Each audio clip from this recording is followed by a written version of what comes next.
To you, the saints, grace and peace. This sermon recap is for proper number 5, the year C, the year of Luke, preached at University Lutheran in Eau Claire, Wisconsin on June 9th, 2013. A bit of full disclosure here that I was away this past week ahead of Sunday. Still kind of mulling in my head Luke's use of the word amazing, thaumazo, and how that word in biblical usage and New Testament usage kind of came to mean all that Jesus is the fulfillment of the whole salvation history of what God has been about in creation since the beginning of creation. That's last Sunday's, or last recap, proper 4, if you want to look at that. So kind of in that, also in my traveling, worked a little bit in N.T. Wright's book, How God Became King. Haven't finished that yet, but that kind of came alongside Luke's use of the word amazing. Also as kind of a bit of a tangent, if you haven't read of any of N.T. Wright, this is the book that I would suggest first. He has lots of wonderful books. But Simply Jesus is great, and this is kind of a follow-up to that in some sense. And then another commentator, Gary Wansnick, in my preparation for Sunday and the text from Luke 7, did many of the same things. And so there is kind of this convergence of last week's amazing thaumazo with N.T. Wright's book and this other commentator. So let me get the text in front of us. It picks up right where we left off last week, and that's very important. It picks up right where we left off in Luke 7, where Jesus heals the centurion's servant without ever seeing the centurion or the servant that was ill to death. That's really important in Luke, that this encounter happens. And then the next text is this story. Again, this comes right after the Sermon on the Plain, which is Luke's version of the Sermon on the Mount. Chapter 7, verse 11. Soon afterwards, Jesus went to a town called Nain, and his disciples and a large crowd went with him. As he approached the gate of the town, a man who had died and was being carried out. He was his mother's only son, and she was a widow, and with her was a large crowd from the town. When the Lord saw her, he had compassion for her, and said to her, "Do not weep." Then he came forward and touched the bier, and the young man and the bearers stood still. And he said, "Young man, I say to you, rise." The dead man sat up and began to speak, and Jesus gave him to his mother. Fear seized all of them, and they glorified God, saying, "A great prophet has risen among us." And they also said, "God has looked favorably on his people."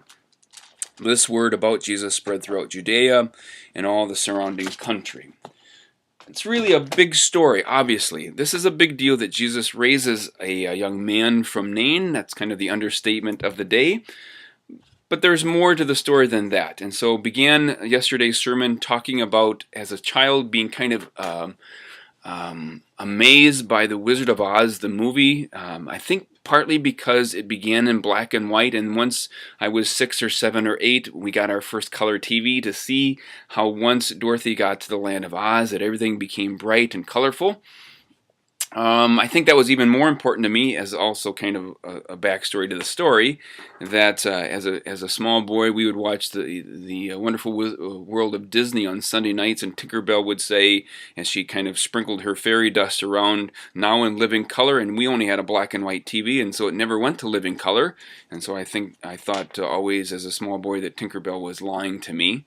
But anyway, back to The Wizard of Oz, that I was always intrigued. I loved the movie more or less, that is, more toward the beginning and less toward the end, as Dorothy and Toto and her 3 companions got closer and closer to the Wicked Witch of the West castle. That as a boy, I was scared of the witch. And so I would try to find some reason, without being too obvious, especially to my older brother, that I wanted to leave the TV. I wanted to leave the living room as the witch and her flying monkeys took a bigger part in the story. And on this occasion, as this clear childhood memory, I think my mom needed to run an errand to the store down the block, and so I volunteered, maybe too zealously, to go with her so that I didn't have to see the witch and to hear her laugh and to hear her threats of Dorothy and taking Toto and all those things. That I was scared of the witch until A couple years back, most of you are familiar with Maguire's book Wicked and how that became a musical, that he tried to fill in a backstory to why the Wicked Witch of the West was awful. Why she might have been that way, that she had a name Alphaba, and that she had a childhood, and that she had hopes and dreams and aspirations and loves and failings and despairs, and how all that story made more sense of the Wizard of Oz. That you could know the story of the Wizard of Oz as a story to itself, but you didn't know the whole story, or that you didn't know the true story, or that you didn't know really the story unless you knew the backstory. That's kind of how this Luke 7 text is. N.T. Wright wants to say, this other commentator wants to say, that as Luke begins to build his gospel and the momentum of his gospel, surely this raising of a boy from Nain stands on its own as a story. It's a big deal.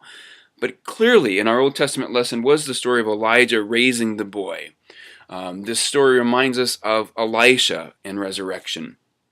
That even by the fact that it's Nain, and by the fact of a phrase that Luke's used, he gave her back her son, is an exact repetition, an exact phrase from Elijah and the raising of the widow's son in Elijah's life. That there's a way that Luke wants to say, just in case we missed it last week in the healing of the centurion's son, that this is about God's fulfilling of all that God has been promising to Israel and to creation in the covenant. That this is about God's kingdom come. That all of these threads of Luke, that all of this is about Jesus saying that Jesus is the fulfillment of all that God has been promising. That Jesus, my one point yesterday in kind of gathering up all these pieces, is that Jesus' story does not begin and end with the Christ. That this all points to, in this case for Luke, Elijah and Elisha, but it points to that which God has promised through Elijah and Elisha to be fulfilled in Jesus since the exile, since Moses and the giving of the law, since the Passover, that all of these things begin to get gathered in this amazing themazo story that is Jesus, Messiah, Jesus of Nazareth, and even in how Luke refers to him as Lord, as Luke tells the story of this raising of the widow's son of Nain. In how the people almost look past Jesus in this resurrection and say, look what God has done for his people. Well, look what God is doing. That there is some sense in Luke that the people get as they look through past over Jesus as Jesus heals, that they see God's fulfillment of all things, kingdom, of all things shalom, of all things righteousness, being finally finished in this Jesus. The point being that we 21st century Christians have somehow retreated into seeing Jesus only as this personal Messiah that's showed up out of nowhere with no backstory to save Alan from his sins. That Jesus somehow is only concerned with my cheating or lying or stealing or coveting or jealousies or hatreds.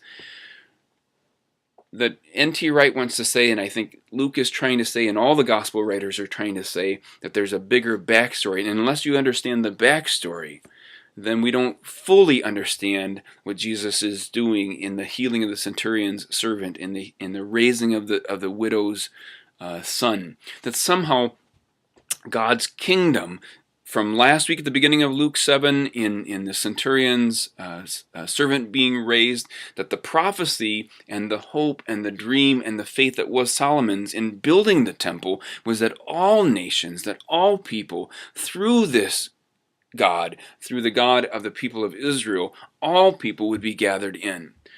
And that in this reign, in this kingdom, in this kingship that is God's, that is fulfilled in Christ, make no mistake that widow and orphan get gathered in a very particular way.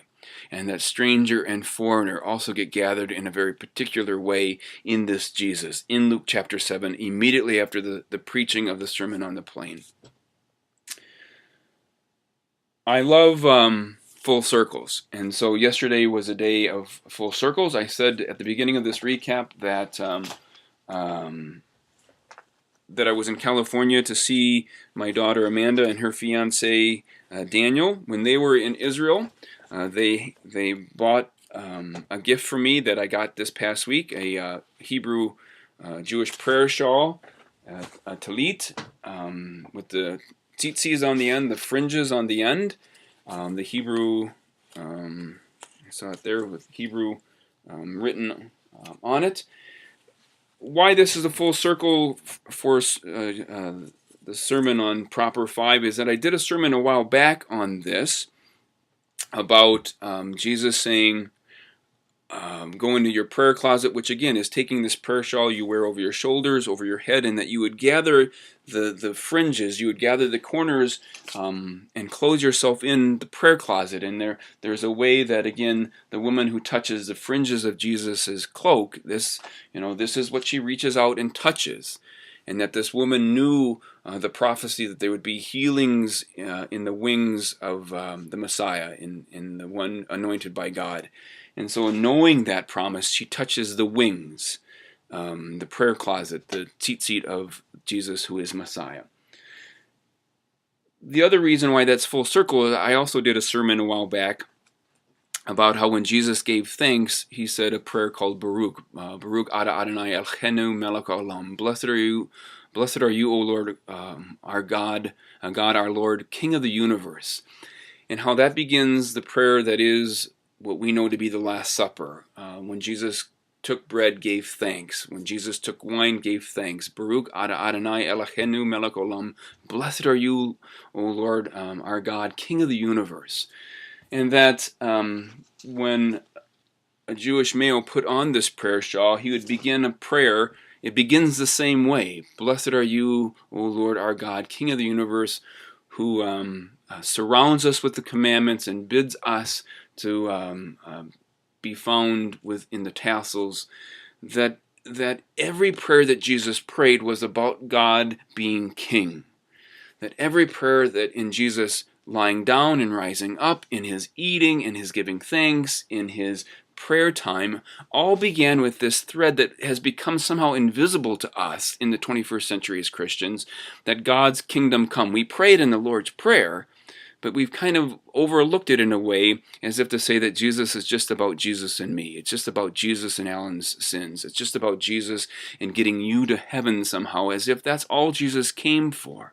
That there is a bigger backstory that Jesus is the fulfillment of. And so whether it is in Luke's use of the word amazing, in the prayer shawl, in Jesus healing the centurion's servant, the widow of Nain's son, there is a way that Jesus begins to fulfill and gather up all that God has been about since the beginning of creation and finishes the work. The amazing life, death, resurrection that is Jesus, Emmanuel, God with us. The amazing thing that is our life together in this Christ, in this body that is the church, as God's kingdom is and as God's kingdom comes. To you in these summer days, grace and peace be well in all things.